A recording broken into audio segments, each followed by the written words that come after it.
Hey guys, tonight we're going to slip quietly behind the silk screens and paper walls of 14th century Korea. It's before sunrise in the Goryeo royal court, and you're already awake. Not by choice, of course.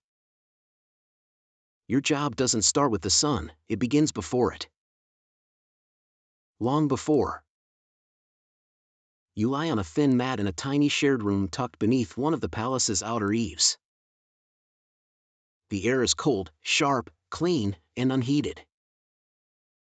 Your breath fogs as you exhale, and the first sound you hear isn't a bell or bird. It's the shuffle of other eunuchs waking around you, all wrapped in layered robes and silent purpose. You sit up. Your knees pop. Not that it matters. There's no sympathy waiting for you in the marble halls. Today will be like yesterday. And the day before that. A long, meticulous march of rituals and responsibility. And, spoiler alert, you probably wouldn't survive it. Seriously, no snooze buttons, no caffeine, no breaks longer than 10 minutes, and absolutely no mistakes. The court doesn't forgive easily. And you? You're not a noble, not a guard, not a scribe. You're a eunuch, bound to the royal household, sworn to absolute obedience, and expected to know your duties better than you know your own reflection. So, before you get comfortable, take a moment to like the video and subscribe, but only if you genuinely enjoy what I do here. And if you're listening from somewhere warm, tell me where you are and what time it is. Always curious who else is still awake with me. Now, dim the lights, maybe turn on a fan for that soft background hum, and let's ease into tonight's journey together. You rise in near darkness, robe clutched tight against your chest. The floor beneath your feet is stone cold, and your breath leaves a tiny cloud each time you exhale. The only light comes from an oil lamp hanging on a bamboo hook in the hallway, its flame flickering as you pass. You slip on your house shoes, stiff-soled, flat, and far too thin for this season, and make your way to the cleansing room. Bathing is expected before duties begin, even if it's freezing out. You wash with water drawn the night before and left to chill overnight. Cold, metallic, almost biting on the skin. You scrub quickly, just enough to be considered fresh, then wrap yourself in linen and don your eunuch uniform, a simple robe of soft cotton, dyed an unremarkable brownish gray, tied with a belt that's more decorative than supportive. Outside, the courtyard is still. A few lanterns burn low. The trees, twisted and dormant, do nothing but tremble softly in the breeze. And yet, somewhere beyond the main hall, palace guards have already switched posts. The queen's attendants are likely rising. The kitchens are heating porridge for the nobles. You, meanwhile, are expected at the servant's office, now. The walk is quiet. You avoid the main pathways, keeping to the edge of the garden wall. The stones crunch underfoot. There's no snow this week, but the air smells like it might return. You tuck your hands into your sleeves and pick up the pace. Arriving at the servant's office, you bow lightly and take your place among a dozen others. Your rank isn't high. You're still considered junior. But you've been here long enough to know which corners to avoid, which ministers to defer to, and which tasks will land you in trouble if you forget them. Today's assignments are read aloud by a steward. His voice is flat, almost melodic. Your name is mentioned third. Your tasks: retrieve the king's scroll case from the archive, inspect the incense altar for his morning meditation, and stand ready in the east corridor when he returns from prayer. Simple enough. Except not really. Because everything in the palace comes with layers. With traps. with invisible expectations and consequences. You bow again and leave, heading toward the archive. The path there takes you past the royal gardens, past the stone turtle statue that always seems to be watching, and past the outer gate of the Queen's pavilion, where 2 guards nod as you pass. You nod back, subtly. Not too eager. Not too familiar. In the archive, the scent of old paper, ink, and cedar oil wraps around you like a memory. You know this room well. You've helped copy manuscripts here. Clean the calligraphy brushes. Filed scrolls by reign and year. And now, you retrieve the king's morning reading, a small case of 3 selected scrolls, each wrapped in silk, chosen by the royal librarian based on the king's mood, health, and current political concerns. You carry them with both hands, walking slowly, as if cradling a newborn. No dust may fall. No parchment may crease. You pass through the covered walkway toward the meditation hall. The incense is already burning when you arrive, though the altar stones look misaligned. You crouch, quietly, and straighten them. You've done all this before. You'll do it again tomorrow. But today you feel the cold a little deeper in your sleeves. The quiet a little thicker behind your ears. The sun hasn't risen yet, but your day is fully underway. And the king? Still asleep. For now. By the time the king rises, you're already polished, present, and exactly where you're supposed to be. The eastern corridor glows with muted lantern light, casting golden puddles across the floor's lacquered wood. You're standing still, very still, beside a painted panel that depicts a tiger in clouds. You've studied it so often that you've memorized each stroke, each chipped corner of paint. The tiger is half your company, half your alibi if someone important catches your eyes drifting. Inside the royal chamber, footsteps shuffle, the low, soft sound of embroidered socks on floorboards. The palace maids have begun their quiet ballet. One prepares the king's garments. Another lays out his slippers. A third sprinkles powdered incense near the door. You're not permitted to assist here, not yet. Only senior eunuchs handle the king's direct needs. But you're here to receive instruction, to observe, to be invisible until you're suddenly indispensable. You run a mental checklist. The scrolls were delivered. The incense altar was straightened. You remembered to bow, twice, to the steward. All is in order. Almost. A tall eunuch emerges. He glances your way, just a flicker. Then he speaks. Breakfast service. Your cue.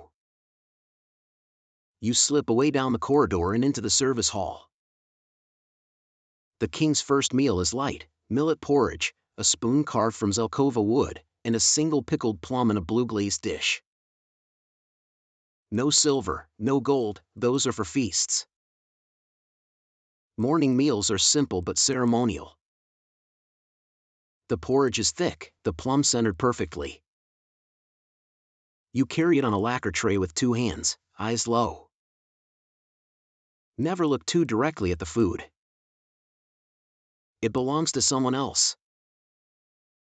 You don't deliver it directly to the king, that honor belongs to another, but you do pass it to the steward, who inspects it with a glance that says, if this is wrong, you'll remember it for years. It's not wrong. He nods. You bow. You back away. As the meal is delivered, you retreat to the hallway again, posted now outside the eastern chamber. Your job, wait. Anticipate. Be nearby in case an instruction is given. Don't look restless. Don't look curious. And absolutely don't fall asleep. This is the invisible portion of your shift, hours where you might not move at all, save for bowing. You watch shadows creep along the floor. You count the brushstrokes on the tiger. You listen to the rhythm of footfalls, heavy and slow for a guard, quick and clipped for a steward, soft and careful for a favored consort. Sometimes, a fellow eunuch glides past and offers you the tiniest flick of a smile. It's not allowed, but it happens. You're human, after all. And humor, here, survives in slivers. Now, the king rises. From behind the closed doors comes a shuffle, a voice, a laugh, his laugh. Deep, short, and unexpectedly human. You hear rustling robes. The squeak of a water pitcher. A command, muffled but firm. Then, summon the astrologer. Another eunuch sweeps by you, nods, and vanishes into the morning. You remain. Eventually, the chamber doors open, and you step back, bowing low as senior attendants pass by. One glances at you and raises a brow. Tend the writing desk. Another task. Another pivot. You pad through the side passage into the royal study, a room of low tables, scroll racks, and incense smoke so thick it could flavor soup. The desk is immaculate, but you double-check everything anyway. The inkstone is clean. The brushes are trimmed. The royal seal is locked away. You adjust a jade paperweight, half a finger width left, and step away. Historians still argue whether such details mattered that much. Did the king truly care if the paperweight was precisely placed? Some think it was merely tradition, formality. Others believe it was a kind of symbolic order. If his world looked right, perhaps it would be right. You don't get to decide. You just align the jade. Outside, the sky is softened. Pale pink glimmers through the windows. Birds begin to chirp, first one, then dozens, a chorus so sudden it startles you. You've made it to dawn. The palace changes when the sun rises. It warms, literally and socially. Voices lift. Lanterns are dimmed. Officials enter through the main gate with scrolls tucked into their belts. The air smells of ink and soot. And still, you hover just out of sight, awaiting the next glance, the next nod, the next word that makes you move. There's a rhythm now. You feel it like a heartbeat beneath the polished floorboards. It's ceremony, performance, and bureaucracy stitched into a single fabric. And your thread, though small, must hold. A steward passes you a folded parchment, an inventory list, to be taken to the herbal hall. You accept it with both hands, bow, and turn to go. But then, wait. You stop. He adds a small silver charm, no larger than your thumbnail, and places it atop the parchment. For the master of herbs, he says. No mistake. You nod, and this time, you hold the scroll like a secret. Already, the scent of boiling herbs and cedar reaches you from the next hall. Morning has arrived. The scroll in your hand is still warm from the steward's grip, and the silver charm balances atop it like a challenge. One bump, one stumble, and it will clink to the floor, and everyone will know. You make your way across the palace's eastern wing, past walls painted with dragons and chrysanthemums, past fountains that haven't gurgled in weeks. The corridor to the herbal hall is unusually quiet, save for a distant cough and the soft crunch of your own footsteps. The morning sun angles in now, turning dust motes into tiny floating lanterns. Inside the herbal hall, it's warm, thick, alive with smell. Bundles of ginseng, licorice root, and dried tangerine peel hang from the beams like sleeping bats. 2 junior apothecaries, robes rolled to the elbow, stir decoctions in iron pots. You approach the head table and bow low, presenting the scroll and the charm. The master of herbs, a man whose beard is somehow both wispy and fierce, accepts the scroll with a sigh. Late, he says, though you know you're not. He reads it quickly, hands it to a younger attendant, and tucks the silver charm into his sleeve. Just like that, your task is done. Back in the corridor, the quiet is lifting.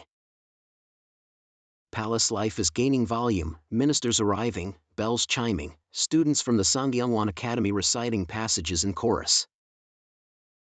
You pass through the Jade Gate and are momentarily swept aside as a procession of court officials strides past in layered robes, hats stiff with authority. You bow, twice, quickly, and avoid their eyes. Your next task waits in the kitchen annex, where the king's second meal will soon be prepared. But before you get there, you're intercepted. A mid-ranked eunuch taps you on the shoulder, says nothing, and gestures. You follow. He leads you to a side corridor, one that skirts the main hall. This is the corridor of errands, where messages travel, invisible and fast. You're handed a folded paper with a red wax seal. It smells faintly of sandalwood. You're told it's for the left consort. No, not the queen. Not the right consort.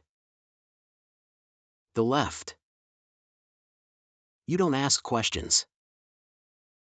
The journey to her quarters is quiet but watchful. You pass attendants in teal and peach. A boy carries a bowl of lotus seeds. A servant opens a wooden box containing a folded fan. No one looks directly at you, and you return the favor. At the gate, a guard steps aside. He's seen the seal. He knows better than to ask. You pass through shaded gardens, past a koi pond where the fish hover like floating commas. At the doorway, a handmaid receives the letter. You bow, step back, and turn to leave. It's only mid-morning, and already you've delivered secrets, charms, and porridge. Back through the corridors you go, winding toward your next obligation, overseeing the preparation of the king's spoon. Yes, his spoon. The court maintains dozens of them, each with specific use, occasion, and provenance. There are long spoons for broths, flat spoons for porridge, ornate spoons with inlays for ceremonial sweets. Today's breakfast called for the Zelkova spoon, light, warm, without a bitter aftertaste. But the upcoming meal requires the white jade one. You arrive at the utensil hall, where everything is cleaner than your dreams. The steward there is older, slower, but his eyes catch every imperfection. You offer a bow and ask for the jade spoon, reciting the king's meal type and setting. The steward nods once, then disappears into the storeroom. While you wait, you glance around. On one shelf rests a spoon supposedly used by King Gongmin himself, though historians still argue whether that's true. It's cracked down the middle, unusable, but kept for memory. For myth. The steward returns, presenting the jade spoon on a folded linen. You receive it as if it were a relic, bow again, and begin the walk to the serving hall. It's not heavy. But you carry it like it is. Every now and then, your fingers ache from holding objects exactly right. Scrolls, dishes, fans, spoons, all have designated hand positions. All must be held without shaking, tilting, or sweating too much. There's a term for it in the palace: grace through pain. Back in the annex, the cooks are heating broth. Steam rises in slow swirls. You present the spoon and watch as it's laid beside the tray. Your task is done, for now. You step out into the hallway again, and the air hits you like a storybook closing. Warm, dry, and calm. You glance at the sun. Still morning. You've been awake for hours, haven't eaten, haven't spoken more than 12 words, and still, the day hasn't truly begun.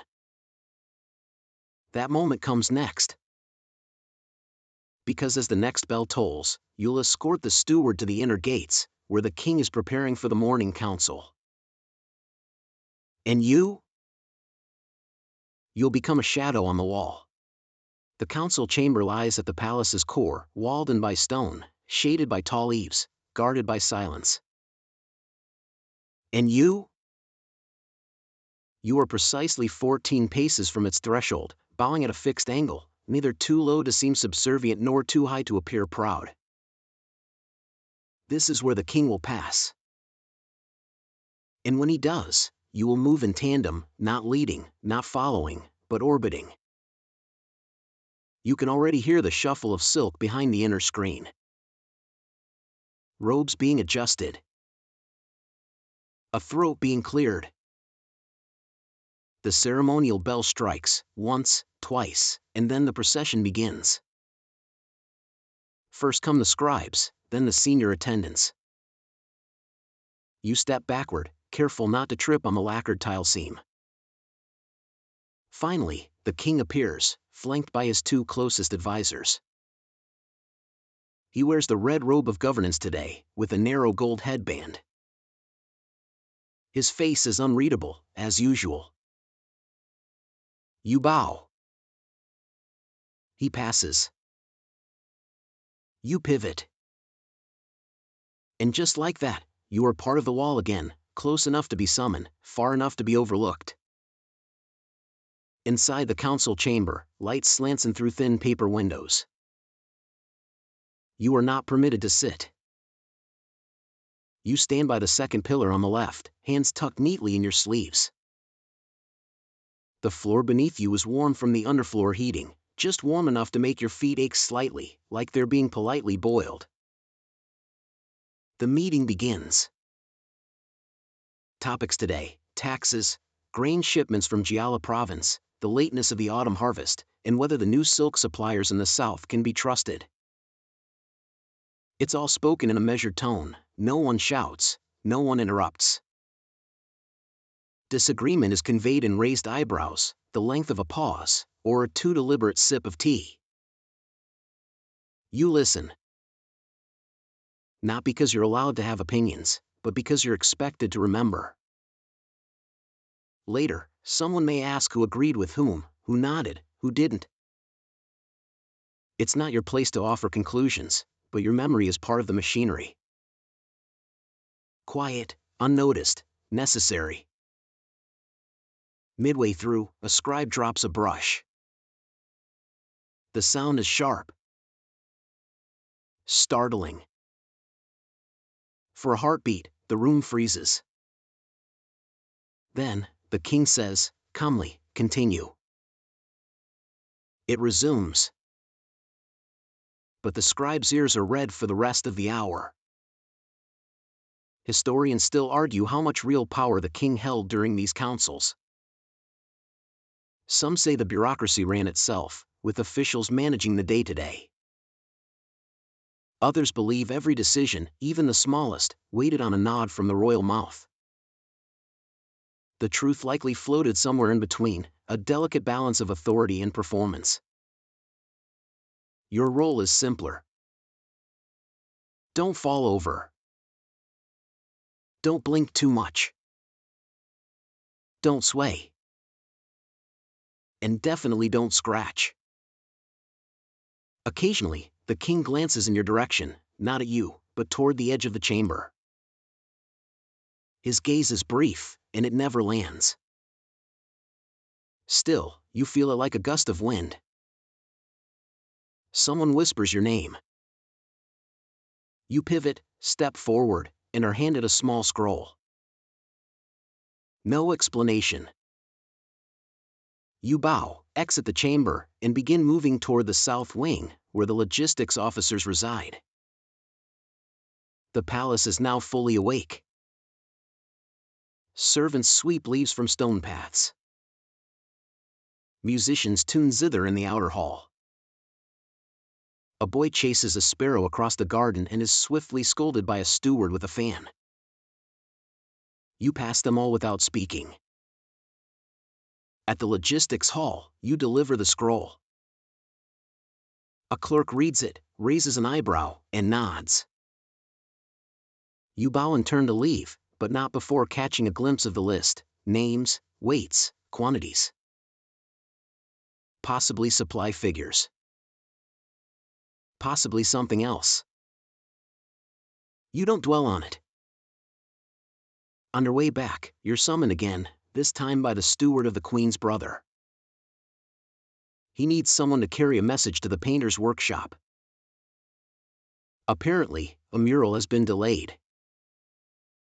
You nod, accept the sealed note, and begin walking again. By now, your legs are starting to feel it.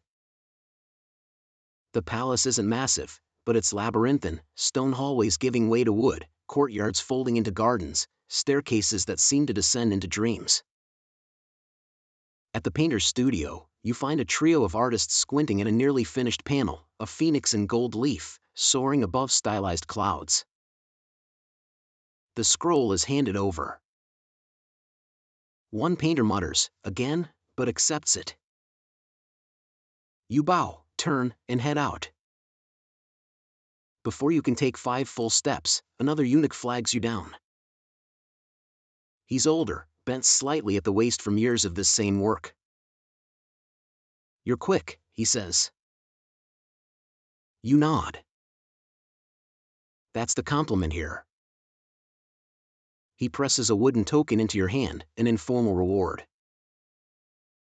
Tea break, he says. But quick. You pocket the token and head to the side kitchen near the eastern annex. There, for just a few minutes, you sip barley tea. It's lukewarm. Bitter. Wonderful. This is the closest thing to peace you'll get until midday. You let the cup warm your hands. A cat brushes against your ankle and disappears into a bamboo thicket. You smile, but only briefly. The token's worth 10 minutes. Maybe less. You stand, rinse the cup, return the token, and step back into the corridor. The morning council is ending now. You hear the king's voice again, calm, deep, final. The kind of voice that closes scrolls and opens doors. You return to your post as the chamber empties, as sleeves sweep and sandals shuffle. The king exits, flanked again, headed for his writing room. You follow, at a respectful distance, back into the dance of duty. You arrive at the royal dressing chamber just behind the senior attendants.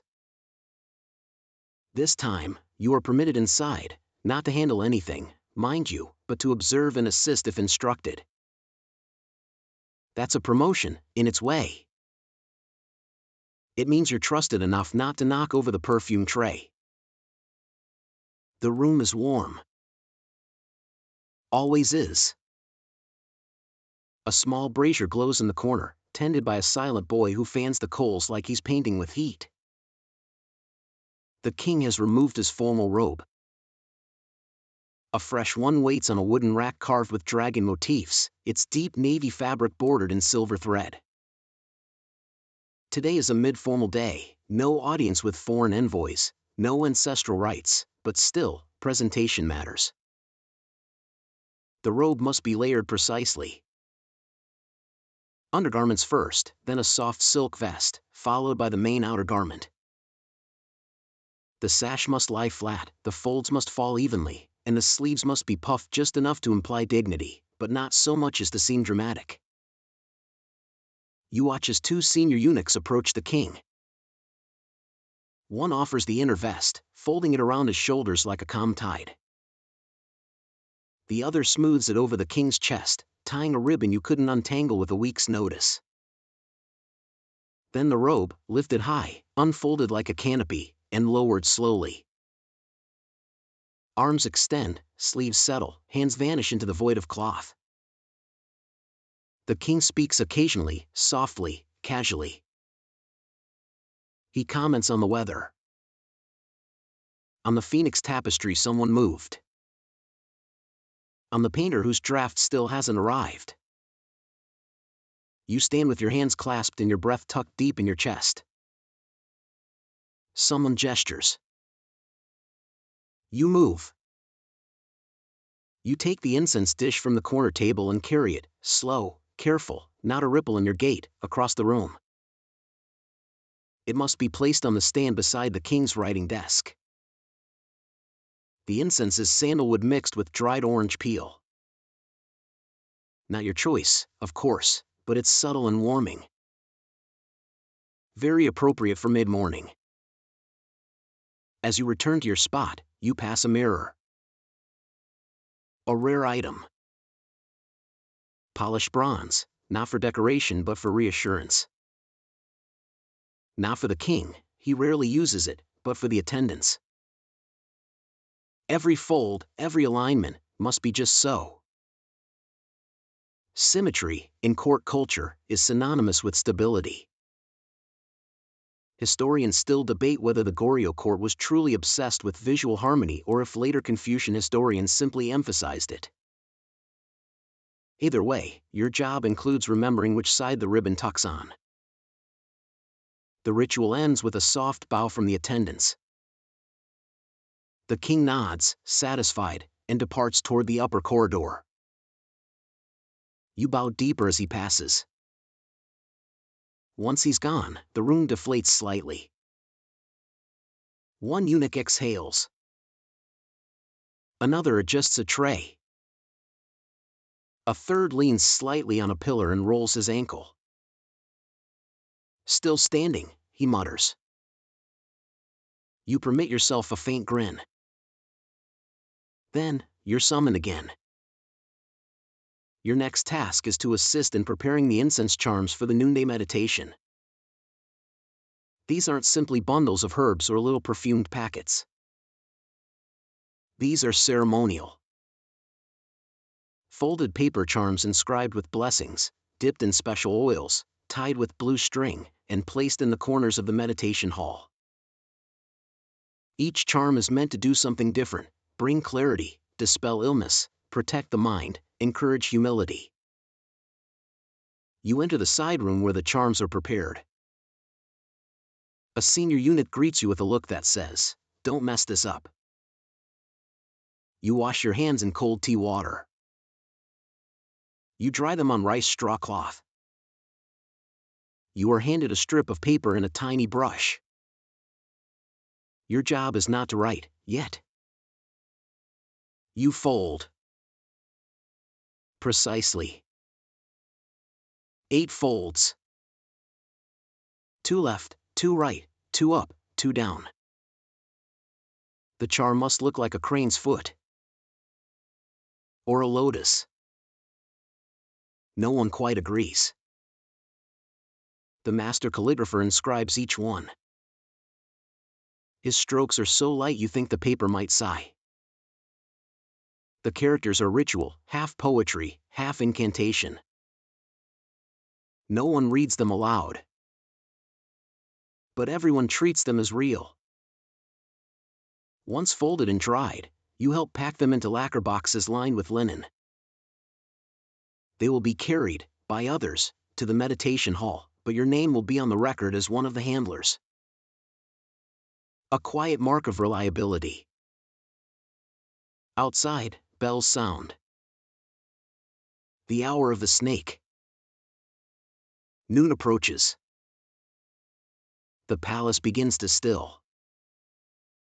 No conversations in the main hall. No audiences. Only soft movement. A form of architectural breathing. The king, too, observes this pause. He meditates now, seated cross-legged in a low hall with sliding doors that overlook the west garden. You've only glimpsed it once, from a respectful distance. It's said he doesn't always close his eyes, sometimes he just watches the trees. You finish packing the charms and bow to the charm master, who dismisses you with a flick of the wrist. As you exit, you pass by the low courtyard where a junior eunuch is straightening the stone path. He's lining up the slabs with a bamboo rod. Not because anyone will walk that way, but because the lines must feel balanced. You help him for a moment, kneeling, adjusting a stone, pressing it firm with your palms. He says nothing. You say nothing. But for one breath, you share the same rhythm. And then, the bell sounds again. Time for the midday meal. You don't eat with the king. Of course not. But you do eat, eventually. After the final bell marking the king's withdrawal into meditation, the corridors shift again. Not with noise, but with a certain looseness. Attendants walk with slightly less stiffness. One or two even stretch subtly when no one's looking. You pass through the servants' gate and into a courtyard where junior eunuchs are already lining up near the annex kitchen. The smells here are humble and familiar: boiled barley, garlic greens, a whiff of radish that somehow always smells sharper in the cold. The meal is served in silence. You line up, hold out your lacquered tray, and receive a small bowl of rice, a cup of broth, and a pinch of pickled turnip on the side. It's not luxurious, but it's warm, and the turnip crunches just enough to count as a break from monotony. You sit on a flat stone at the edge of the courtyard. Everyone has their spots, no one assigned them, but everyone knows. Hierarchy doesn't take time off, even during lunch. The older eunuchs eat in the shade. You sit 2 rows back, where the sun just barely brushes your shoulder. The warmth feels like approval. The rice is a bit sticky today. The broth has extra seaweed. A good day, by the kitchen's standards. No one speaks. Well, almost no one. 2 boys murmur behind cupped hands, sharing some detail about a steward's sandal snapping during a scroll delivery. Scandalous stuff. Another boy raises his eyebrows so high you nearly lose your appetite. You finish slowly, letting each bite linger. You chew more than you need to. Not for digestion, but for delay. Because the next portion of your day is less physical, but somehow more exhausting. Archiving. You rise, rinse your bowl in the wash basin, bow to the kitchen master, and make your way to the Royal Archive. Now, to be clear, this isn't some dusty library with scrolls strewn everywhere. This is the archive of the Goryeo court, orderly, silent, alive with ink. You step into the main hall and inhale cedarwood, dried paper, inkstone, a whisper of something floral, perhaps leftover from last week's incense offerings. The senior record keepers nod to you. One hands you a scroll in need of recopying. It's worn at the edges, the characters fading. A palace supply list from 2 seasons ago. Unimportant to most, but important enough that it must not vanish. You bow and sit at the low desk, ink brush in hand, knees tucked, spine straight. This is where time warps. Writing is meditative. The brush strokes glide, curve, stop with tiny flicks. Your breath matches the rhythm. Occasionally, a record keeper walks past and adjusts your elbow or repositions the scroll slightly to keep it in line with the wooden guide rails. They never speak. You copy with care. Line by line, character by character, your mind half following the meaning, half suspended in shape and sound. Rice deliveries. Oil jar counts. Notes about why a batch of sandalwood incense was deemed unfit for altar use. Important things, to someone. There's debate among historians about how much control eunuchs had over record-keeping. Some argue they were simply scribes, tools in a bureaucratic system. Others suggest that certain eunuchs, those trusted, those sharp, became quiet custodians of influence. They knew who changed which records, who added flourishes, who omitted details. You're not there yet. You're just trying to make your ink consistent. Halfway through your copywork, the scribe beside you sighs. Not loudly. Just enough to release pressure. He leans back, rolls his shoulder, and murmurs, 10 more to go. You glance down at your page. You've finished only one. Later, you're assigned to organize incoming reports, small missives from estate managers, tax collectors, and regional judges. You don't read them. Not your place. But you do notice whose seals appear most often. Which provinces report early. Which ones never seal their letters properly. It's data, in its own way. Data you tuck into the back of your mind. By mid-afternoon, your legs are cramping from kneeling. You shift slightly, hoping no one notices. You set your brush down, stretch your fingers, and wipe a tiny ink smudge from your sleeve with the corner of your robe. Someone clears their throat. You freeze. But it's only a senior record keeper signaling the next rotation. You rise, bow, and carry your completed scroll to the storage hall, a cool, dry room with cedar shelves lined like temple steps. You place your scroll in the correct cubby, aligned perfectly. Then you exit the archive and breathe. The courtyard is shifted. The light is thinner now, shadows longer, the air tinged with charcoal from the kitchen fires being stoked again. You have a few minutes before the next ritual. You find a quiet bench. Sit. A breeze passes. Somewhere, a crane cries out from beyond the garden walls. You close your eyes, just for a moment. Then you hear your name. And the word lanterns. Time to prepare for evening.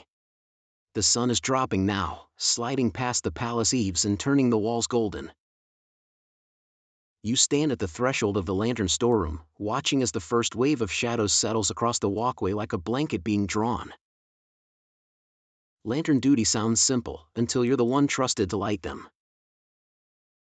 Inside, the shelves are packed with delicately crafted oil lamps, some paper, others glazed ceramic, each tagged with small wooden tablets bearing their assigned location: garden path, side stair, Queen's corridor, west shrine.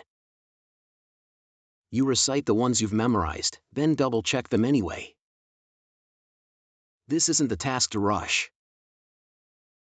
You and another eunuch, older, quieter, with hair going silver at the temples, begin filling the first batch with sesame oil from a heavy clay jar.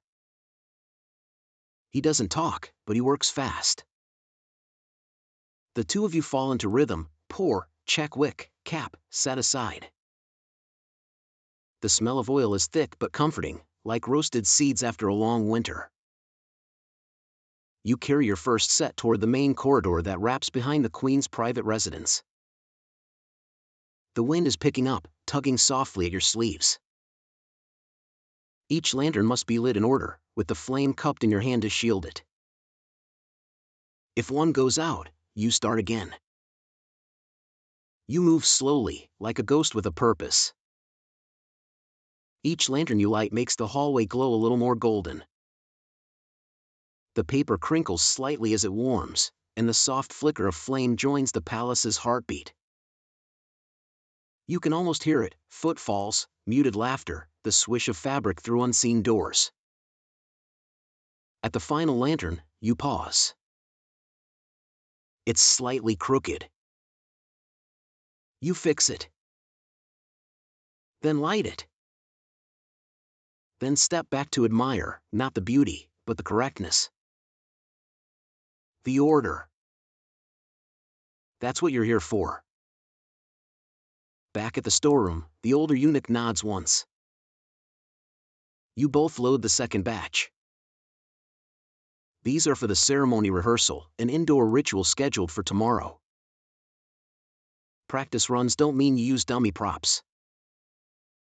No. Every step, every item, must feel real. So you carry the ceremony set to the side hall where 4 other eunuchs are adjusting the position of prayer mats. A senior attendant reviews the list. You place your lanterns exactly as marked, 4 near the doorway, 2 at the foot of the dais, 1 by the incense stand. Then comes the charm rehearsal. You're handed a folded paper lotus, one of the charms from earlier, made for testing placement. You're to position it beside the ceremonial wine bowl. Simple, right? But it takes 3 attempts to get the spacing correct. One eunuch tilts his head. Another adjusts the angle by less than a finger's width. Good, says the senior, not looking at you. The moment he says it, the room breathes again. You return the lotus to the tray, nod, and retreat. With the lanterns in place and the ritual objects staged, your next task is less glamorous: cleaning corridor charms. These are strips of dyed cloth, hanging from doorways to ward off spirits and signal seasonal change. They must be dusted, realigned, and occasionally replaced. You walk the northern wing with a feather brush and a small box of fresh charms. One hallway is quiet, dimmer than usual. A single guard leans against the wall, pretending not to be asleep. You dust a faded charm, note the fraying edges, and replace it with a fresh one. Blue for late autumn.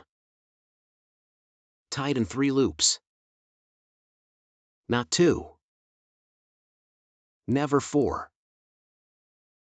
Superstition, someone once called it. But you know better. In the palace, even superstition wears a uniform.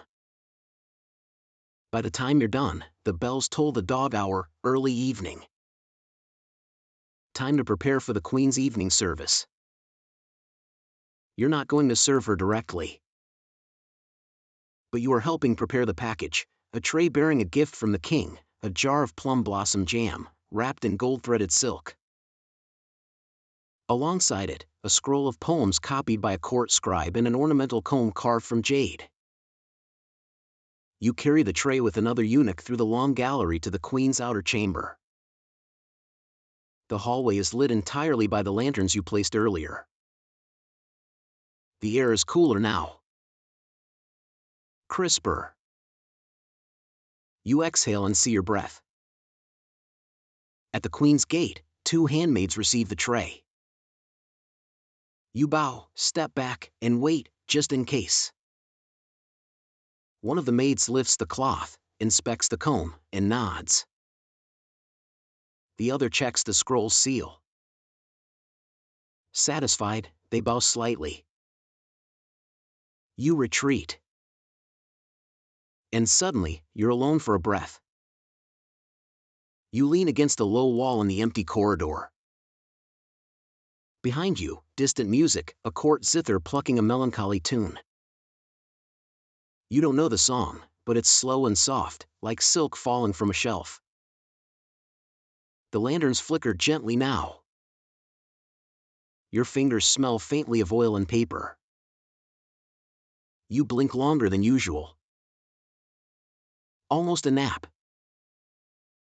But not quite. Because someone is sweeping nearby. And it's nearly your turn. The corridors must be cleaned. And you, faithful shadow that you are, will wield a bamboo broom like a priest wields a censer. Time to move. The broom is taller than it looks, and lighter too. Made of bound bamboo shoots with a long, smooth shaft, it makes a soft swish-swish as it glides across the palace floor. It's not the kind of broom you use to battle dirt, it's the kind you use to make it look like no one ever walked here. Like the palace is always this still. You join the corridor team, 4 other eunuchs armed with brooms, dust cloths, and a whispered sense of purpose. There are no commands. Everyone knows where to go. You start at the Upper East Hall and sweep toward the garden gate, letting the rhythm take over. Swish, step. Swish, step. This is when the palace speaks. Not loudly, never loudly. But in creaks, in echoes, in the faint shift of night air through latticed screens. A sandal left too close to a door. A paper charm fluttering just slightly too much. You pass by rooms you've never entered. Some are always locked. One has a sliding panel with an intricate phoenix carved in negative relief. You've dusted it before, but only from the outside. Tonight, the moon is high. The bamboo lanterns cast lozenges of gold across the tiles. You find yourself staring at your own shadow. So slender. So precise. You sweep. Another eunuch joins you, one of the quieter ones. He says nothing, but he adjusts a nearby curtain with surprising care. You catch him humming under his breath. It's not a melody you know. Probably not a melody at all. Just a rhythm. A reminder that you're not alone in this quiet.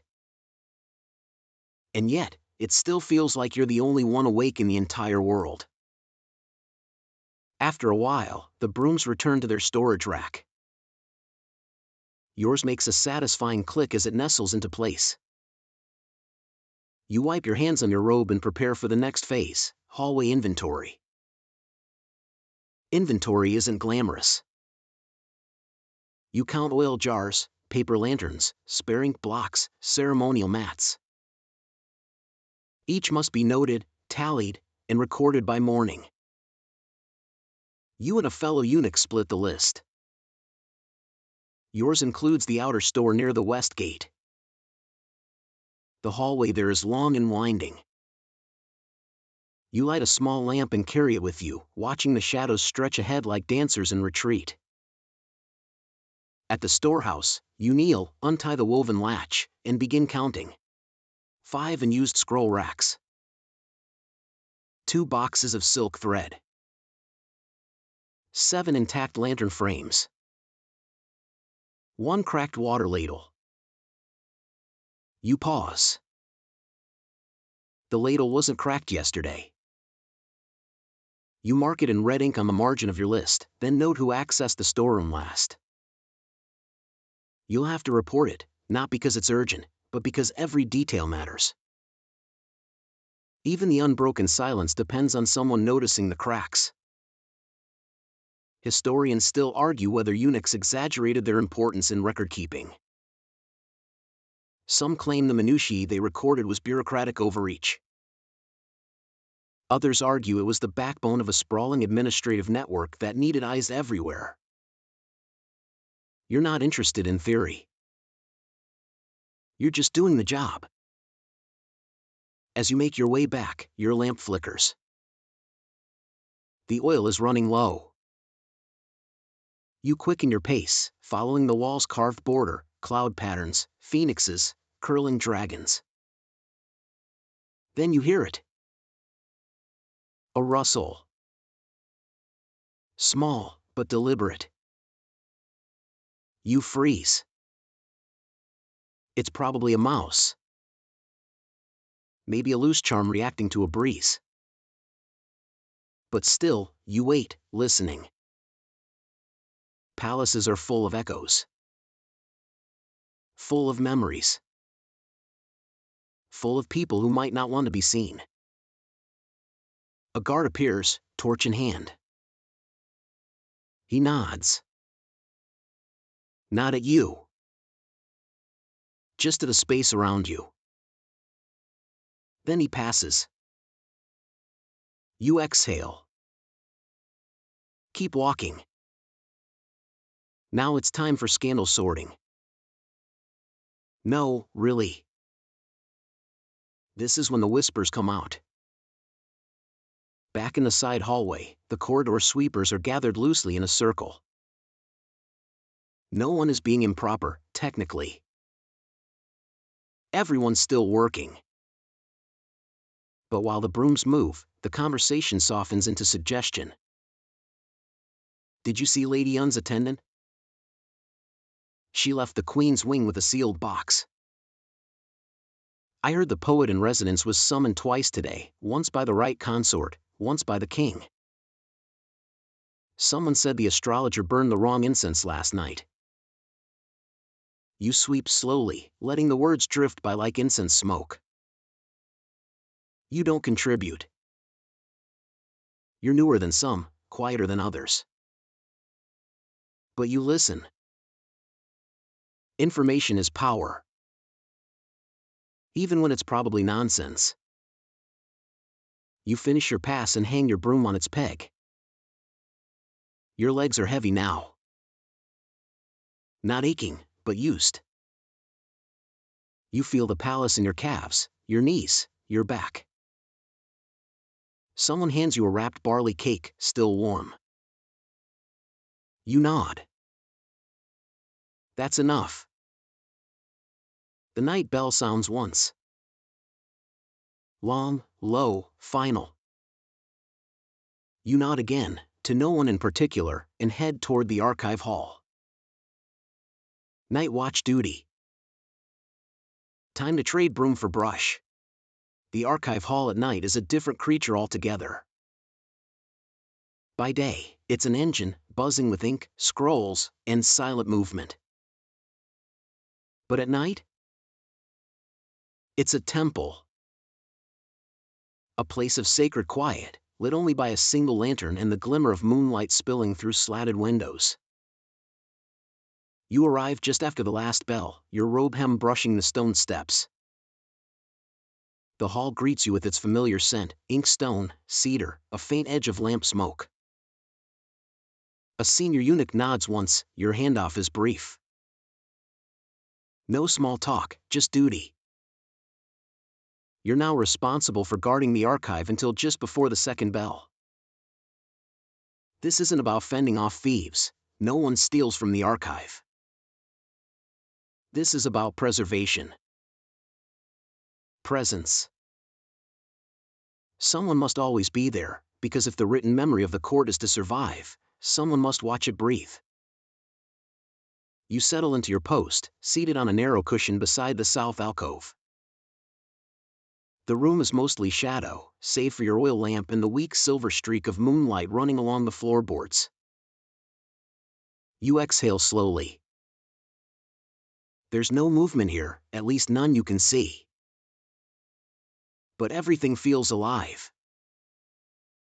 The scrolls lining the walls like ribs, the shelves stretching overhead like rafters of thought.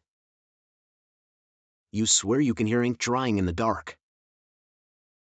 To stay awake, you whisper poems. Old ones. Rhymeless ones. Bits you copied long ago, fragments that stayed stuck in your mind like burrs. The wind sighs through bamboo. And I, without name, count breaths instead of hours. You don't recite for beauty.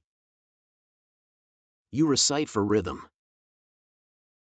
Then you count brush strokes. Not literally, you don't unroll scrolls at night unless there's cause.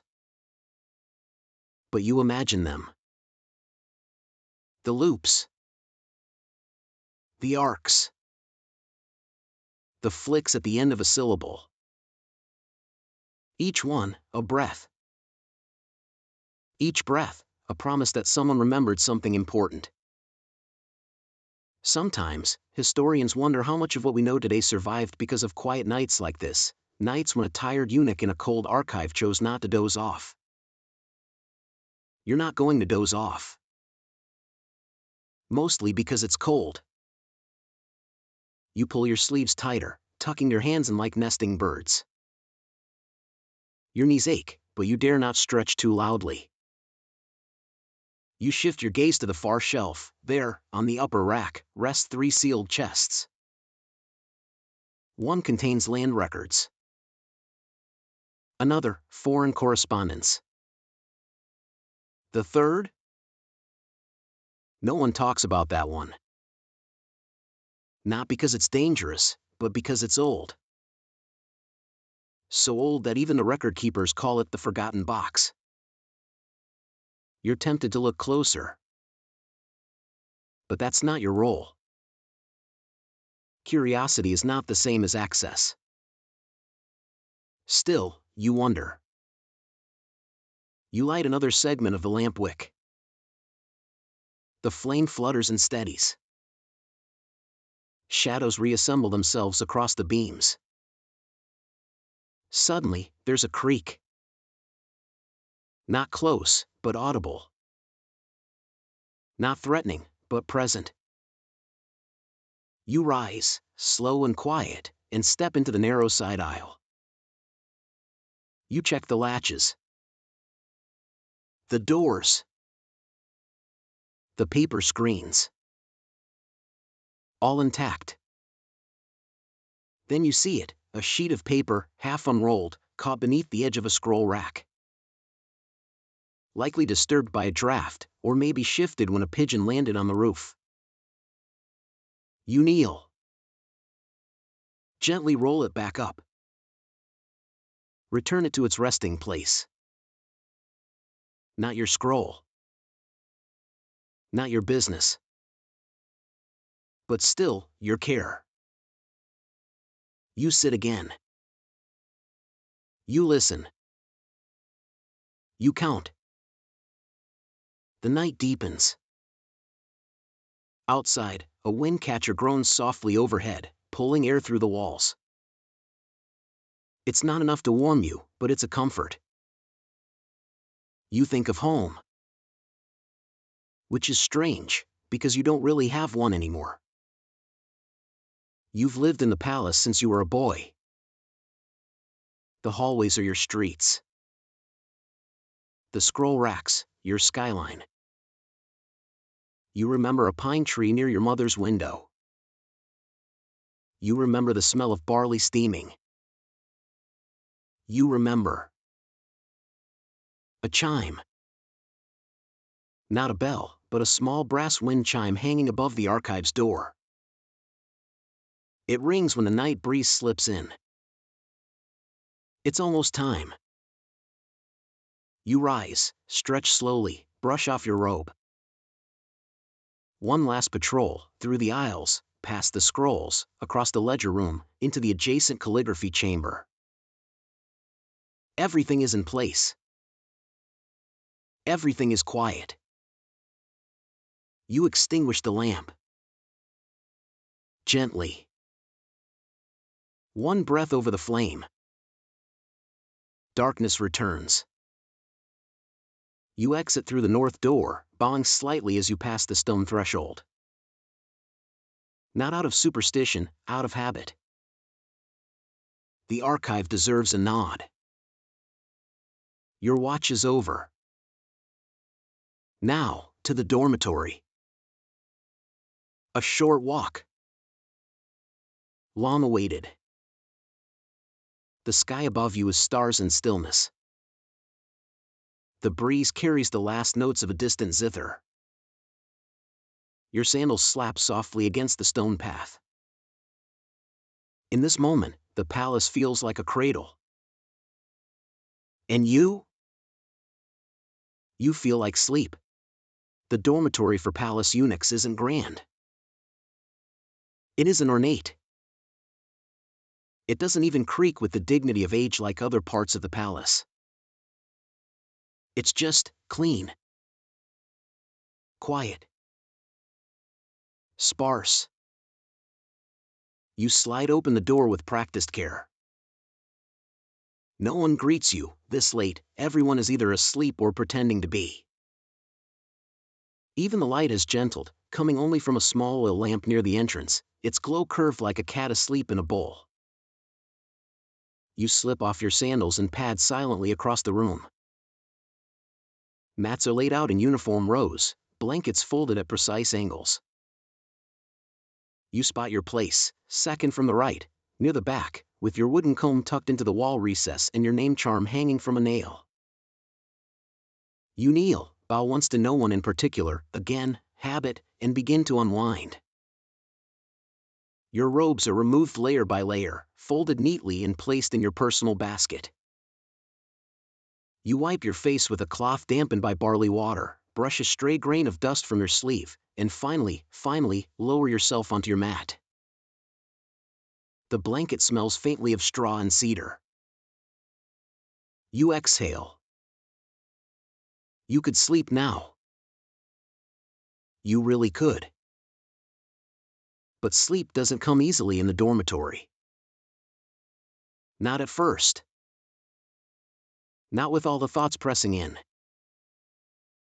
Around you, the others are breathing slowly, some already deep in dreams, others just lying still. You can hear one soft snore. A rhythmic twitch from someone shifting under their blanket. The wooden eaves creak above with the night's cooling air. You stare at the ceiling beams and wonder if they're older than you. They probably are. Tomorrow will look almost exactly the same. Same scrolls. Same lanterns. Same robes. Same routes. And yet, none of it feels dull. Because in the repetition, there's purpose. You've memorized 100 paths through the palace, and 1,000 rules no one writes down. You've learned the exact angle a tray must be held, the acceptable ways to bow depending on time of day, rank, and room. You've learned when to speak, when to be silent, and when silence says more than words. Historians often speculate whether palace eunuchs lived lonely lives, cut off from family, from status, from the outside world. They debate whether service offered meaning or simply a form of elegant captivity. You think about that. Then you remember the lanterns you lit. The scroll you saved from unrolling. The moment the queen's handmaid nodded in silent thanks. There's meaning. Maybe not the kind carved in stone. But meaning enough.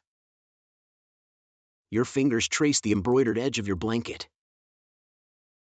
Tiny cranes, stitched in near-invisible white. You didn't sew them.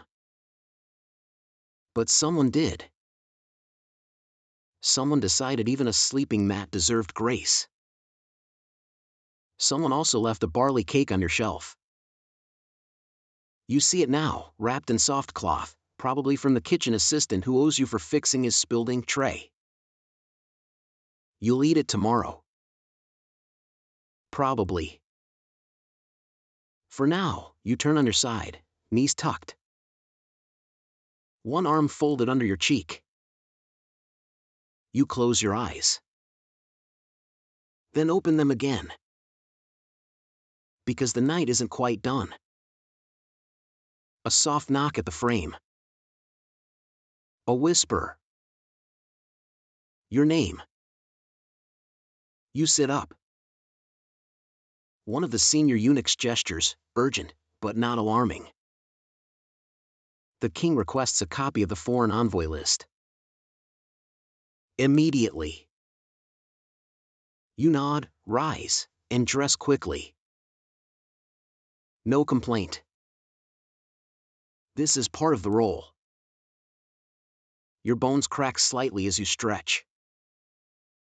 You grab your pouch. Retie your sash. Wrap your feet. The palace awaits. Back into the night. The floor still warm from all the footsteps before yours. The sky black now, stars smeared like powdered chalk. You move quickly but silently, weaving through halls that feel both familiar and strange in their emptiness. The archive is lit again by the time you arrive. Someone already brought the lamp. Another eunuch nods and hands you the relevant scroll bundle. Last 3 months, he says. You kneel. Open it. Flatten the creases. Uncap your brush. And begin to copy. Each name. Each date. Each region. Precise. Unmistakable. Somewhere across the palace, the king waits for this information. Maybe not urgently. Maybe not even with full attention. But your copy matters. Because it will pass through a steward's hands, a scribe's desk, and possibly into the annals that shape a generation's memory. Quirkier historians like to imagine that some palace documents were secretly beautified, minor errors buffed into elegance, tedious figures given poetic form. They call it the ink curtain effect. Did palace scribes embellish for glory? Or simply out of habit? You smile slightly as you dot the final syllable. Maybe both. You finish, blot the page, and hand the scroll to the night courier, who bows and vanishes. You linger for a breath. Then return to your mat. It's cooler now. The cedar scent sharper. You slide beneath your blanket again, heart quieter. This time, when your eyes close, they stay closed. You don't dream. You don't need to. You've lived the whole story already. Morning doesn't arrive with drama. There's no trumpet, no jarring clatter of pans. Just a soft series of knocks, one after another, on the dormitory frames. 3 taps. Pause. 3 taps again. It's enough to stir the first layer of sleepers. You among them. You blink. The roof beams above you are washed in soft blue light. The kind of light that doesn't know whether it's dawn or just hope pretending. You sit up slowly. Everything aches just slightly. Not in a painful way, just in a yes, you did live yesterday kind of way. You fold your blanket. Always in thirds. You roll your mat and place it into the wooden alcove, then straighten your robes. The air is still chilly. Your breath escapes in little ghosts. Somewhere in the back of the room, someone sneezes. No one says bless you. This isn't that kind of place. Outside, frost sparkles faintly on the courtyard tiles. A few potted chrysanthemums are still blooming stubbornly beside the eaves. The kitchen fires are already going, you smell smoke and sesame, maybe even ginger. That alone is almost enough to get your feet moving. But first, water. You head to the washing corner, a half-walled space near the southeast dorm. There, you ladle cold water from a clay cistern onto your face, neck, wrists. It's bracing. Awful. Essential. Your skin tightens, your breath sharpens, and your mind catches up to your body. You dry off with a reed fiber cloth and comb your hair, what little you have left. You adjust your sash, check your sleeves for lint, and begin walking. No one tells you where to go. They never really do. You just know. You're expected at the outer registry today. Every few days, your schedule rotates: kitchen, archive, garden corridor, lanterns, council corridor. But registry is different. It's paperwork, yes, but not just copying. It's sorting incoming documents, marking priority seals, and even logging who's late delivering their reports. When you arrive, the registry office is already lit with morning gold. It has the musty, smoky warmth of an old bookshop. Inkstones rest in rows, brushes hang like tails from wooden rods, and the senior eunuch in charge is already hunched over a bundle of correspondence from the southern provinces. He sees you, gestures vaguely at a pile, and mutters, "Start there." You nod. Bow. Sit. The scrolls are bound in red string. One is bulging. You open it carefully and find a list of tribute animals: pheasants, white goats, something called moon-scaled carp, which you assume is a fancy fish with a good press agent. You copy the list, making sure not to smudge the name seals. One seal is cracked. You mark it with red ink. There's a rhythm to it. Copy, fold, stamp. Next. The palace is quiet this early. You can hear bells in the distance, students chanting lines of Confucian verse. A dog barks once, then nothing. The air feels suspended, like everyone is holding their breath before the real day begins. You finish your first bundle. Look up. And there he is. A courier. Not a eunuch, an outer servant, clearly. He looks unsure where to go. He holds a tray with a sealed lacquer box and a paper tag marked Royal Apothecary. Your superior glances up, squints, and gestures to you. Take it. Escort it to the green hall. You rise, bow, accept the tray, and start walking. You're not told what's inside. You don't ask. But the apothecary seal suggests medicine. Maybe a herbal paste. Maybe an imported tonic. Maybe something secret.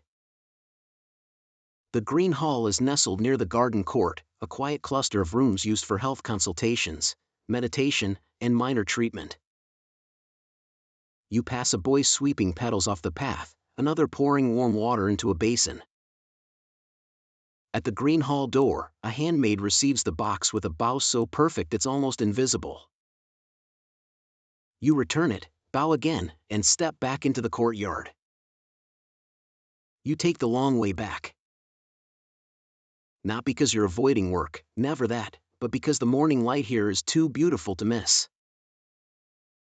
The sun hits the palace roof tiles at an angle that turns them gold, like melted coins.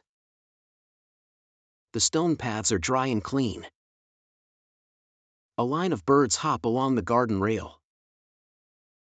You pass by the koi pond and stop, just for a second. The fish are slow this morning. They float near the surface, sleepy and pale. You watch one nudge a leaf out of its way, as if it too is navigating 1,000 tiny rituals. Then you return to the registry. More scrolls. More seals. More names you don't know but must write anyway. Somewhere along the way, you're handed a ledger. This one's special, embroidered cover, thicker paper, and the unmistakable ribbon of something confidential. You're told to log it into the higher registry. That means a trip to the interior record room. Only certain eunuchs are permitted. You are one of them now. Not because you're powerful. Not because you're clever. But because you're trusted. The door opens at your knock. The clerk inside nods. You place the ledger in its designated shelf, record the deposit in a logbook, and sign with your name seal, a tiny crane in flight. You step outside.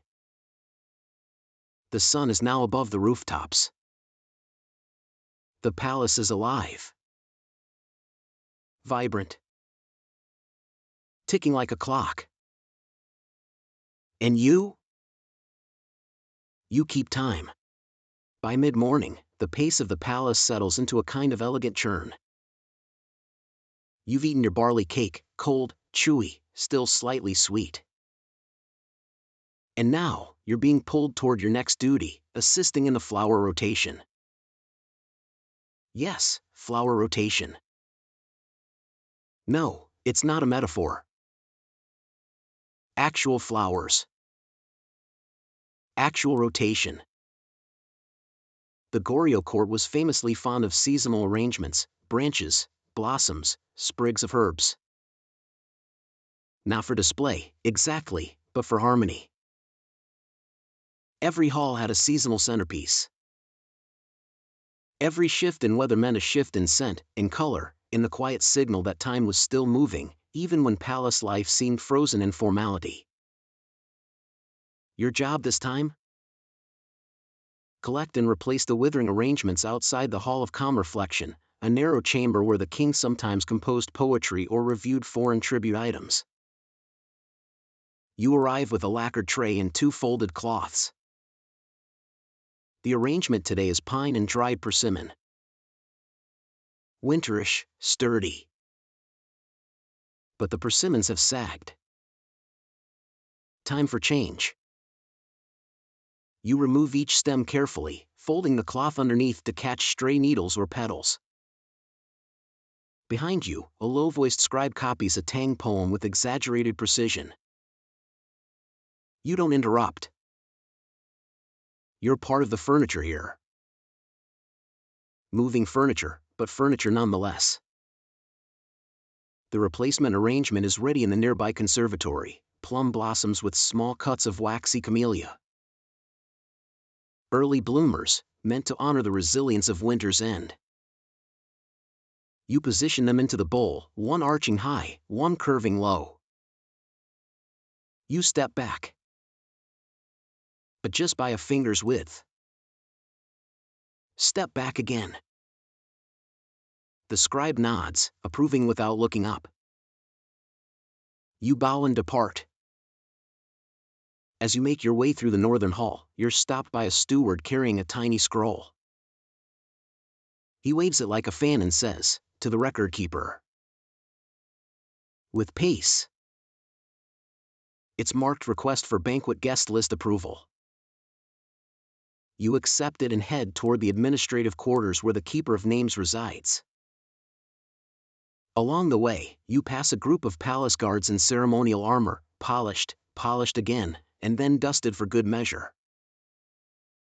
One of them smiles faintly at you. You return a neutral nod. Even in shared ranks, lines are observed. At the office, the record keeper, a man who has written with the same brush for 12 years, opens the scroll, snorts softly, and mutters, "Another revision?" Apparently someone important was forgotten. Again. He dictates names for you to transcribe, minor nobles, poets, a visiting monk. You write, carefully, brushing each character as if it were porcelain. One mistake could confuse a title, and you don't want a grain merchant seated beside the king's cousin.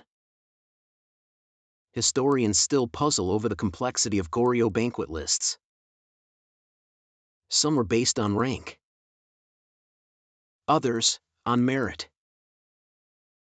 Some on sheer flattery. One theory suggests eunuchs sometimes nudge the list subtly to repay favors or punish misbehavior. You have never done this. You tell yourself you would never do this. But you do recall who forgot your name day last month. You finish the list, dry the ink, seal it with the crest of the record office, and bow as you leave. Next, the laundry corridor. You're not doing laundry, but you are checking for a misplaced sash. One of the Queen's attendants reported it missing after yesterday's audience, and the sash in question had a phoenix embroidery, meaning it could be misinterpreted if worn by someone of lesser status. The laundry corridor is warm and steamy. Wooden tubs line the walls, and two women stir fabric with iron rods while a junior eunuch organizes drying cloths onto racks. You search the baskets, methodically, without rushing, without rifling. There it is, the missing sash, damp, folded, but unmistakable. You bring it to the attendant's handmaid, who bows low, then promptly walks off without another word. You don't expect thanks. But you do note the faint flick of her fan, a small gesture of recognition. Noon again. Already? You return to your quarters for a robe adjustment. This afternoon, you're scheduled to stand in at the Hall of Celestial Contemplation during a visiting envoy's inspection. Not because you'll speak, but because every room must look appropriately staffed. You change into a deeper blue robe, adjust the folds, pin your sash at a sharper angle. A senior eunuch inspects you, corrects a collar tilt, and hands you a fragrance sachet, wormwood and lotus. You slip it into your sleeve. Then, to the hall. The Hall of Celestial Contemplation is more impressive than it sounds, less about the stars, more about impressing guests.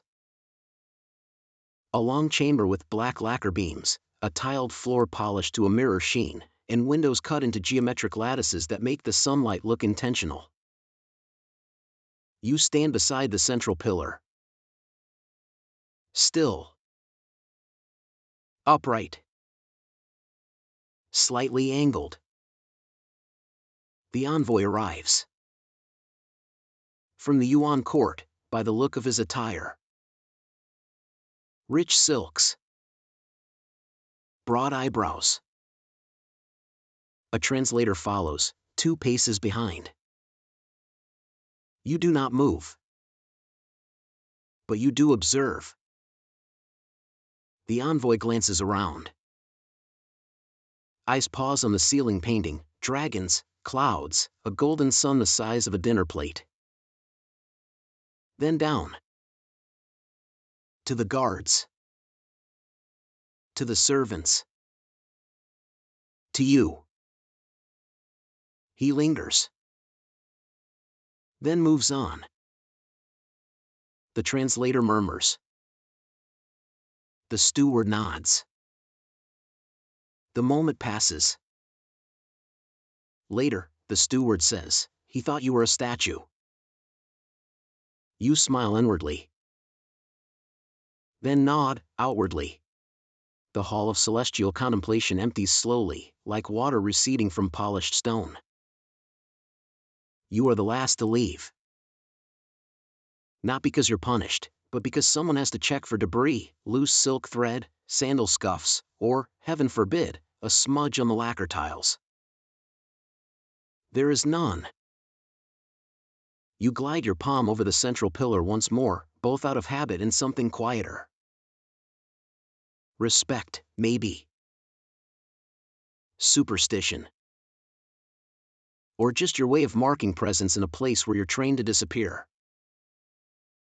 You return your sachet to the robe box, fold your sleeves into neutral alignment, and bow to the hall as you step out.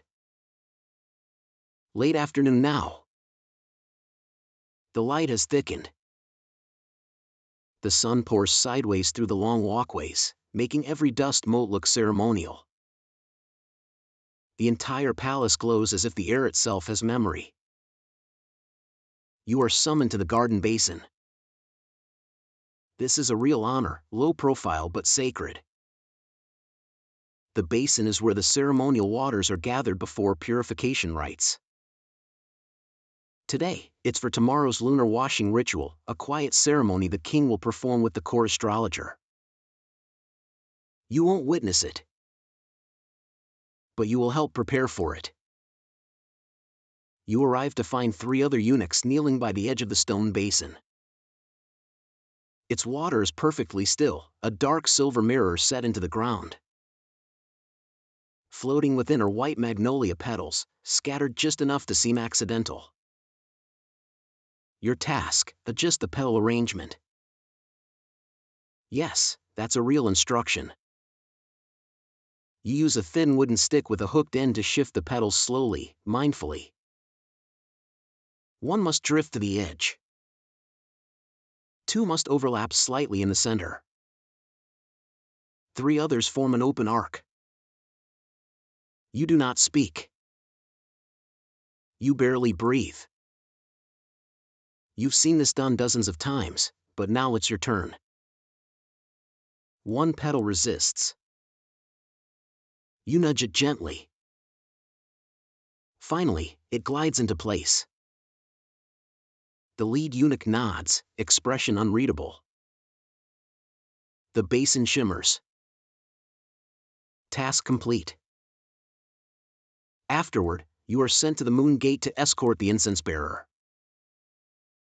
This sounds lofty, but it's mostly logistics. A young steward from the North Tower carries a bronze bowl of powdered incense that must be placed in the ceremonial antechamber. You walk beside him, the bowl steaming faintly like breath in cold air. He's nervous.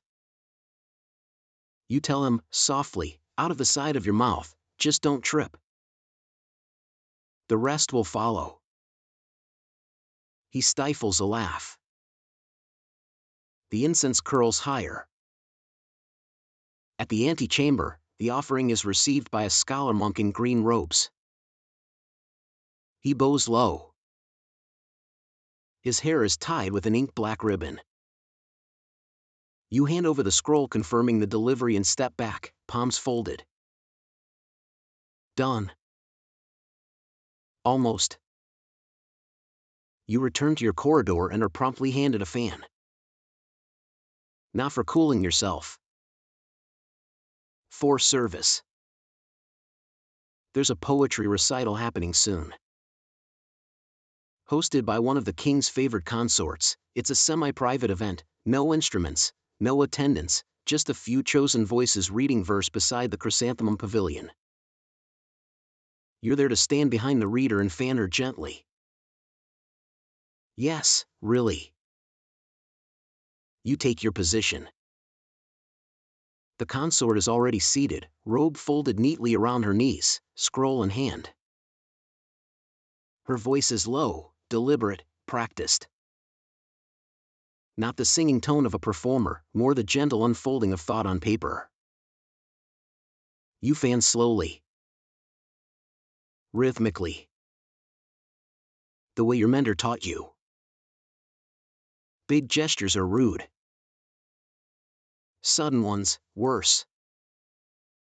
It must feel like a breeze no one asked for, but is somehow grateful for. Her scroll ends with a couplet about reeds and mist. She bows slightly. You lower the fan. Another reader steps up. A court painter. He holds a rice paper folio and reads a haiku-like form. Lantern ash drifts down. The scroll edge curls inward, soft. As last winter's wind.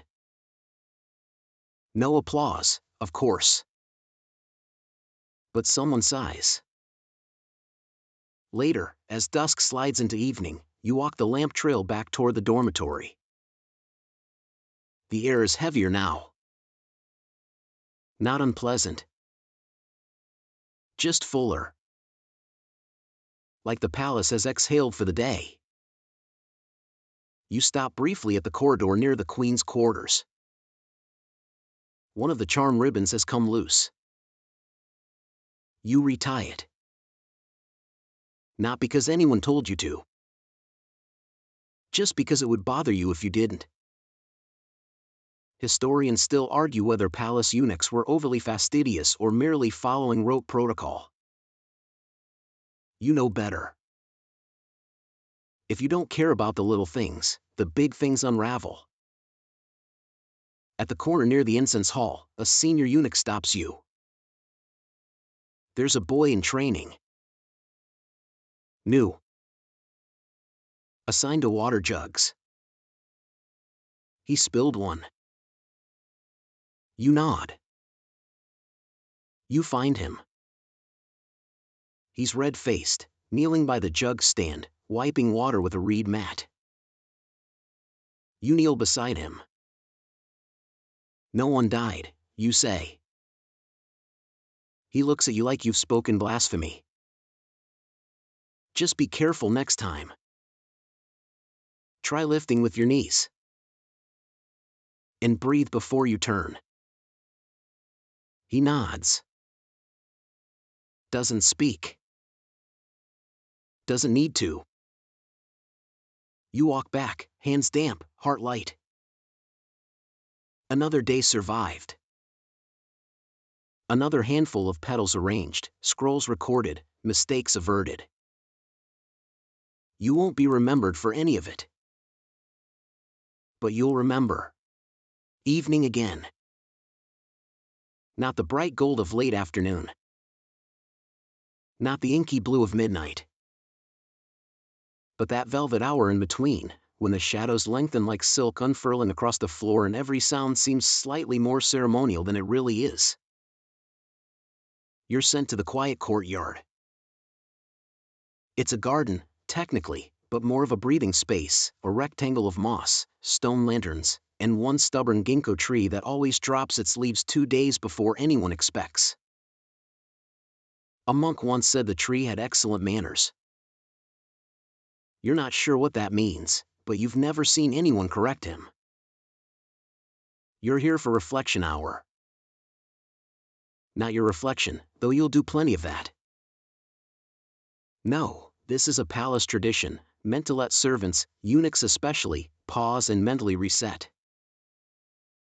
You kneel by the lantern with the chipped base, the one near the water basin that's never quite full. Your hands rest on your thighs. Your eyes rest on nothing. You just exist. A soft bell chimes in the distance. Somewhere, a child coughs. Somewhere else, a sparrow flutters across a wooden beam. You breathe. And think about almost nothing. Almost. You think about the scroll you copied last month, the one with the crooked signature. You think about the hallway where your sandals always catch on the floor beam. You think about the queen's handmaid and the way she tilted her head when you delivered the wrapped plum syrup. You think about your mother. You don't do that often. Not because it's forbidden. Just because memory in the palace is like glass, pretty from a distance, painful if gripped too tightly. She used to hum while stirring rice. That's what you remember most. You close your eyes. Open them again. Another bell. Reflection hour ends. You rise. Bow to the ginkgo tree. It does not bow back. But a single leaf drifts downward and lands near your foot. Not symbolic. Just lovely. Next stop, moon oil collection. The royal astrologer has requested moon oil from the side temple, a rare blend of sesame and gardenia used to anoint ceremonial candles. It's your task to retrieve it and deliver it before second bell. You cross the courtyard silently. Past the koi pond. Past the empty musician's alcove. Past a wall where someone once etched a tiny poem in charcoal and no one ever dared erase it. Snow comes in silence. But even silence has feet. I hear them walking. You arrive at the temple store. A monk opens the door with slow precision. He's not surprised to see you. Word always travels faster than footsteps. He hands you the oil vessel, a squat ceramic jar sealed with wax and tied with golden twine. You bow low, cradle it in both hands, and begin the walk to the observatory. It's uphill, but gentle. The kind of climb that makes your calves ache just enough to remind you you're alive. The observatory glows from within. Paper lanterns in soft greens and grays flicker along its walls. Inside, the astrologer sits cross-legged beside a bronze sphere covered in engraved constellations. He doesn't look at you. Just lifts one hand. You set the oil jar beside the brazier, bow again, and retreat without sound. As you exit, you glance back once. Just a moment. The astrologer dips a twig into the oil, draws a symbol on a flat stone, and whispers something too quiet to hear. Magic? Maybe. Or just another kind of maintenance. Back at the dormitory, your night robe is waiting, folded by someone whose identity you'll never know. A small courtesy. One of many invisible kindnesses that float through the palace like perfume. You change. Wash your hands in lavender water. Comb your hair. Stretch, just a little. Then you hear the bell. Night call. One last duty. This time, scroll delivery. You're handed a single ribbon-tied scroll and told simply, to the left chamberlain. You nod. Walk carefully. You've never spoken to the left chamberlain. Few have. He's known for silence, for his ability to appear and vanish like steam. When you reach his chamber, the door opens before you knock. He's inside, seated cross-legged, reading by lamplight. He gestures to the side table. You place the scroll there. He nods once. You bow, turn, and leave. No words. None needed. On the way back, you pause by the upper gallery. The stars are out now. Clear, sharp, trembling just slightly. You lean on the railing, just long enough to feel your breath slow. Below, the palace is quiet. Behind you, the lamp-lined halls curve gently around the courtyard like arms folding in sleep. You smile. Tomorrow will come. So will the scrolls, the trays, the ink, the fans, the cracked ladles, the whispers, the sighs. But tonight? Tonight, you did your part. You were here. And you remember. The final hour belongs to no one. Not even the king. It drifts through the palace like incense smoke, curling between eaves and under doorways, softening every edge and smoothing every wrinkle. It's when the last flame dims, when the warm bowls are empty, when the only footsteps belong to dreamers or the moon. And it is yours. You are done, for now. You sit by the dormitory threshold, half inside, half out. Your robe is wrapped around your knees. A spare scroll rests on your lap, unopened. You're not going to read it. You just like the feel of it, paper smooth and cool, like pressed leaves. A breeze passes. It smells of rice husk and plum wood. The lantern near your elbow flickers once, then steadies. You can hear someone snoring 2 rooms away. Not loud. Just gently enough to make you want to join. But you stay, for one more moment. Because the palace, now, is perfect. Not in symmetry or silence, but in rhythm. Everything today has aligned. The scrolls were delivered. The petals arranged. The sash returned. The moon oil warmed. The young boy corrected kindly. The petal at the garden basin found its place. You didn't trip. You didn't miss a mark. No glory. No fanfare. No carved tablet will list your name. But something inside you knows, this day mattered. You let your back lean against the doorframe. The wood is cool, the stone under your feet still radiates the heat of the day. Your hands fold over your lap. Your eyes soften. Above, the stars are fewer now, as if the night itself is preparing to sleep. The ginkgo tree rustles once, almost like a sigh. Then you rise. Slow. Steady. You cross the threshold, step onto your mat, and lie down for the second time today. The blanket curls around your shoulders. Your eyes flutter closed before you tell them to.